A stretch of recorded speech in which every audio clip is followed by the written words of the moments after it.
Welcome back to InfoWars Nightly News. I'm still here. The grasshopper didn't poison me or anything, and you know, maybe I'll get used to it in the future if the UN says we have to eat bugs. But before we go to David Knight's interview, we're about to send one of our new reporters. Go to the shot right here. This is Gigi Urnetta. There she is, and she's going to the premiere tonight of into Star Trek Into the Darkness. Into the Darkness. And we're going to try to find some intelligent life forms out there and ask them some serious questions and some funny questions. And because we're trying to broaden, I guess, the people who see InfoWars and want to, you know, check out our stuff and then kind of slip in our information in there to really make them think and wake these people up. Absolutely. And I would say that that is absolutely logical. There you go. Absolutely logical. And well, good luck on your journey. Live long and prosper. There you go. Live long and prosper. I said nanu earlier, and I'm sure people are going to freak out about that. Trekkies. All right. Now we're going to go to an interview that David Knight did yesterday with Dan Sullivan. And he's a filmmaker. He actually has an entry in the Paul Revere contest. It's got over 50,000 views. But he was working with a Tea Party group back in 2010. And the IRS started sending them all these forms like, what groups do you work with? We want to see all your printed materials. Who are your donors? Just asking them all this information that, you know, they're not asking Media Matters, and they are a nonprofit organization. They're 501c3. But they get a free pass because they are for the regime. They're for socialism. They're for calling everything a hate crime. So if you're watching this on YouTube, please consider becoming a member of prisonplanet.tv. It is the way we fund the nightly news, the Alex Jones show, sending reporters out to get stories, making documentaries. It's all from your support through the subscription, $5.95 a month. We have a 15-day free trial, and you can also share your username and password with up to 11 people. You can have 11 people at a time with one username and passcode watching the nightly news, reading the books, checking out the movies, downloading all the reports we have, and putting them up on your YouTube channel. Spread this information out. That's why we have it there. And we do appreciate your support at prisonplanet.tv. Now, before we go to this interview with Dan Sullivan and David Knight, Dan Sullivan is an individual who's a filmmaker. He has a film in the Paul Revere contest. It's got about 50,000 views, too. Pretty impressive. And he worked with a Tea Party group back in 2010 who got one of these IRS attack dog notifications. That was only done by some rogue agents. It wasn't done, you know, nationwide as a directive from the White House. It was only done by a couple guys up in Ohio. Just remember that. That's what they tell you. So you got to remember that. That's part of the narrative. And so before we go to that, we have a quick special report from Gigi Urnetta. And it's going to basically give you a lot of background into what's going on with this IRS scandal. And then we're going to go to the interview with David Knight and Dan Sullivan. Dan Sullivan's one of these victims speaking out against IRS tyranny. We go to that report now. I'm Gigi Urnetta with an InfoWars Nightly News Alert. The IRS has always had a bit of a reputation, but they have really outdone themselves lately. If you ever had to deal with them, you know that they tend to be bullies and they love to overstep boundaries. Well, not only have they recently targeted nonprofit groups that are Tea Party associated or patriots, but they've also gone after the people that are inside of the groups and their businesses, asking for a lot of information. In fact, some of these Tea Party groups have had to wait over 2 years to get correspondence from the IRS. And then when they do, they get these insane requests. Provide copies of your blog posts, all your newsletters, flyers, bulletins, and media, all your social networking information, including Facebook, all your meeting minutes. One organization, which was an educational group, handed out copies of the Constitution, among other books, and the IRS wanted them to write summaries of these books. Tom Zawitowski from the Portage County Tea Party stated they wanted us not only to give our members, but the federal ID number of every group that is part of our organization. Every American should be concerned about this agency's blatant abuse of power. Where are our rights to our privacy?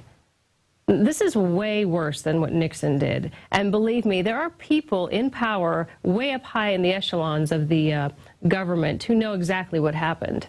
And these bullies are the same bullies this IRS is going to be handling your health care. Stay on Infowars.com for your latest information on the IRS scandal. And don't forget, go to prisonplanet.tv and you can share your username and password with up to 10 people. I'm Gigi Arnetta with an Infowars Nightly News Alert.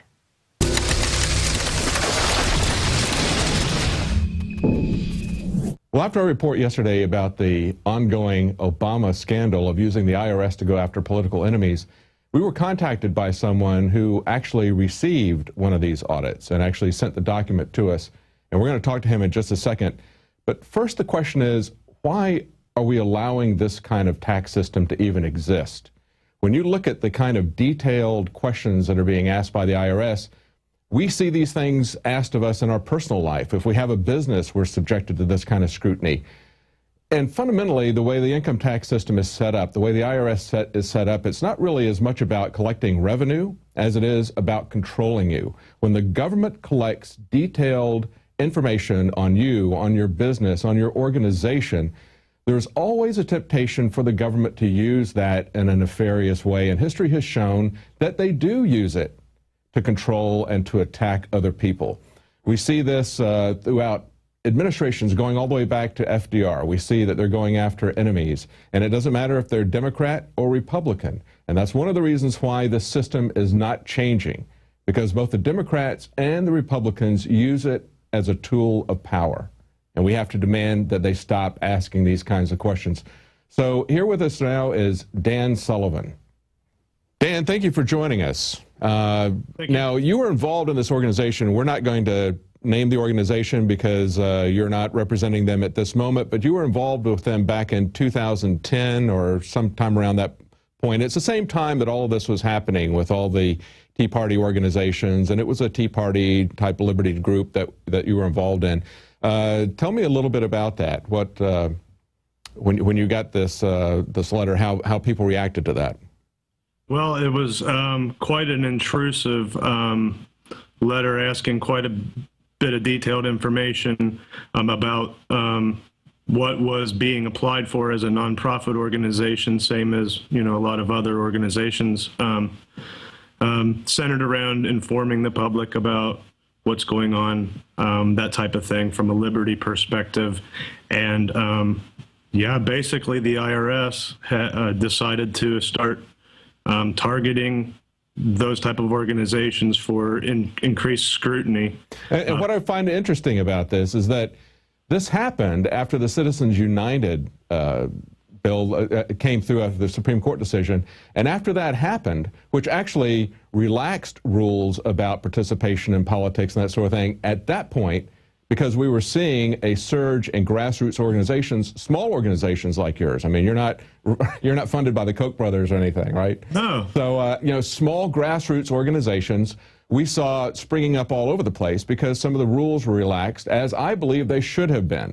And right. In response to that, the Obama administration and the Democrat Party perceived this surge in new grassroots groups as being in opposition largely to them. And so they started focusing on those groups and focusing on the very groups that would be opposed to them, groups that are talking about taxes, about spending, about deficits, groups that are talking about the Constitution and the Bill of Rights, even groups that are talking about making America a better place. Those are phrases that the IRS was searching for in terms of trying to find these groups, and then they sent them these detailed audits like the one that you sent us today. Well, in their detailed audits, not, you know, I don't think many people oppose an audit just to make sure you're following the law, but this is intrusive. They ask questions about, they want your membership lists, who's involved, what are they going to talk about, who pays, you know, what. In a free society where the freedom of speech is honored, an intrusive government, this IRS agency that's clearly out of control, would not be acting as if they are Soviet Union type investigators. Show me your papers. I want to know everything that you're doing. Right, because what you're looking at with, from the IRS standpoint, they're looking at making a determination. And there's if you contribute directly to a politician's political campaign, then people cannot deduct those contributions from their taxes. Correct. But if you're contributing to another kind of 501 corporation that in does this case, not, a 501c4, yeah. right, that does not give money directly to political campaigns, but basically advocates for issues or tries to educate the public, that sort of thing. Those tax deductions are deductible. So there is a limit under those kinds of rules. And again, I guess it's a question of whether or not we want to have a tax system that even needs to know those types of things, because obviously taxes could just be collected anonymously if we had some kind of a sales tax system, or many other types of systems have been proposed that would be anonymous, that the government would not have to have that kind of information from people. But they went far beyond the idea of... That's where I was going to go with that, is that not only do they go far beyond just money issues, which I don't know that I necessarily have too big of a problem with. They ask questions such as, how does your organization find members? What are the questions you ask potential members? I mean, what does that matter? Let's talk at meetings. Let's talk about that, because we've got I looked at this, and it's a little over 30 questions that they asked, and it's not just the number of questions, but some of these questions would require a great deal of work and expense to give these answers to them. And as you pointed out, they're extremely intrusive. And let me just run down some of these questions here. Number one, does your organization promote or publicize itself using any internet social media such as Facebook? If so, list all the social media outlets. Then another one here. We don't want you to merely describe the purpose of your organization. Rather, describe the activities your organization will initiate and or participate in to fulfill its purpose. And they want to know, what does the activity entail? Who conducts it? Where is it going to be conducted? When is it going to be conducted? Then you go down and you talk about membership. It says, how does your organization solicit members? How does imagine if this is a church, for example, because churches are protected under the First Amendment, just like free speech is, just like political speech is. Yeah, exactly. And this is political speech. Of all things, this is what the First Amendment was set up to do, was to protect political speech. And so they want to know how your organization solicits members. Is there a church or any organization, especially a political organization, that should be asked these types of questions? What are the questions asked of potential members? What are the selection criteria for approving people? Then it talks about the events that you're going to hold. It says, for all of the public events conducted or planned, they want to know the time, the location, the content schedule of each event. They want to identify... Why you think they might want to know that? Yeah. I'm left to infer. I can't, take many guesses other than, do they want to shut it down in the future? Do they want to... what do they plan on doing with that information, and how does that even pertain to ascertaining whether or not an organization should be eligible for 501 status? Absolutely. There's, as you mentioned, according to the, I would say, screwed up system that we've got from a monetary standpoint, and from that simple rule as to, are you giving money to politicians for their political campaigns or not? That's really the central issue. And then they're going into all of this detailed information. And here's the other thing about the way the income tax and the IRS operates. You're always guilty, and you have to prove your innocence. You always have to. That's correct. That's right. You always have to provide the information up front. These letters didn't just go out to the organization that I participated in, but given recent news and information that's come to light, they've gone out to many. That's right. And you contacted a senator there, didn't you, in your area? I've contacted both of Ohio's senators, Senators Portman and Brown. Senator Portman seemed a little more interested in pursuing it than Senator Brown, but this was a year ago that these letters came out or more, and really now we're just kind of seeing it in the news. How effective is either senator at really... Now, we know that there was some pushback, because a lot of organizations were getting this, and I think some of them contacted their representatives, as you did, and I think they started to see a pattern developing here, and they called the IRS commissioner, as well as many senior officials in the IRS, before Congress and asked them, are you doing this? And they said at the time they denied it. Exactly. 5 times they lied about this. And you had a group of 10 Republican senators who, and I'm not sure if it's any of the senators there in Ohio that you referred to, but they sent a letter to the IRS telling them not to do what they believed the IRS was doing, even though the IRS was lying about this. And listen to what Chuck Schumer said. He sent a reply to the Republican senators who gave the letter to the IRS telling them to cease and desist these practices that they believed were going on in spite of IRS denials. And Schumer said that the Republican letter to the IRS was an unsubtle threat, clearly designed to put a chilling effect on the agency's enforcement. I mean, he's defending the poor IRS. He doesn't want the IRS to be have a chilling effect put on them. He doesn't want them to be intimidated, and yet that's precisely what the IRS was doing to organizations that, like the one you were involved in. And we're led to believe that these people represent the people, the common man, Main Street, as it were. Yes, absolutely. I mean, going down and looking at some of this other stuff, for some of these events, they want you to identify and provide copies of handouts that are going to be given to the audience, to identify workshop materials that instructors will use, the names and the credentials of the instructors. They want to know if you've contacted, invited any candidates to participate with anything. If so, which ones are going to show up? They want to know all copies. They want all copies of all handouts provided and distributed at forums. They want copies of all communications, pamphlets, advertisements, other materials. Absolutely amazing that they would go into this kind of detail. I mean, you talk about something that is an unsubtle threat. That's precisely what this is. I think the unsubtle threat comes from the government that oversteps their constitutional bounds. Now, this article, we're not going to name the organization that you're involved in, but we are going to name the person who signed this at the bottom on behalf of the IRS. I don't know what his title is. You said you believe he's a supervisor. His name is Joseph R. Hare. That's H-E-R-R. And he operates out of the Cincinnati, Ohio IRS office. Looks like he specializes in exempt organizations. So, yeah, if you look at his LinkedIn profile, it lists him in a supervisory role. Okay, all right. Beyond that, there's not much information about who this Joseph Hare is, and I don't know that I necessarily want to accuse that person of originating all of this, but that person needs to be put in front of Congress to answer to who told him to do this. Exactly. And we also mention his name not only so that anybody who's investigating this developing scandal can get more information from him, but we also want people to know that this isn't something we just made up. This is a legitimate, this is the actual letter that was sent to people who had filed a 1024 form. And this was follow-up questions that went way, way beyond what anybody in a free country should be required to ask, especially when we have a First Amendment designed to protect political speech. And you can just flip all these questions over any organization that you're involved in. And if they can do this to a church that's to a organization that's involved in political activities, they can do this at any time they want to a church or to any other organization. Well, thank you for sending this to us. Now, there's something else I wanted to talk to you about. I know that you've submitted an entry into the Operation Paul Revere contest, and it's interesting. Interesting submission. You've gotten about 51,000 views on it so far.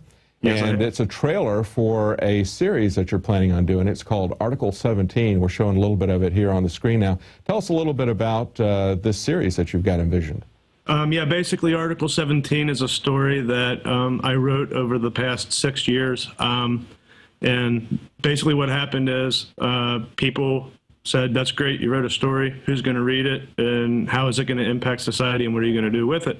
And I said, well, why don't we produce it as a film? Not too many people read anymore, unfortunately. Absolutely.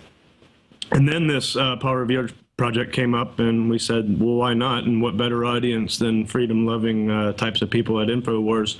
That's a great audience to put forth such an important message such as Article 17.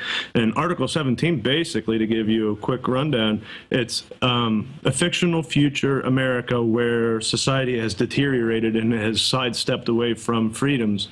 And basically what happens is they use a bunch of false flag attacks. The government, the illegal, tyrannical government, that is, puts in place a number of covert activities designed to instill fear in the minds of the people so that they welcome and they take in this empty promise of security in exchange for their freedoms. Right, and you name it after Article 17 from one of the executive articles that Obama proposed for executive orders. We reworded it a little bit so as not to be directly pointing at the current President Obama, because this is a far-reaching problem, much further.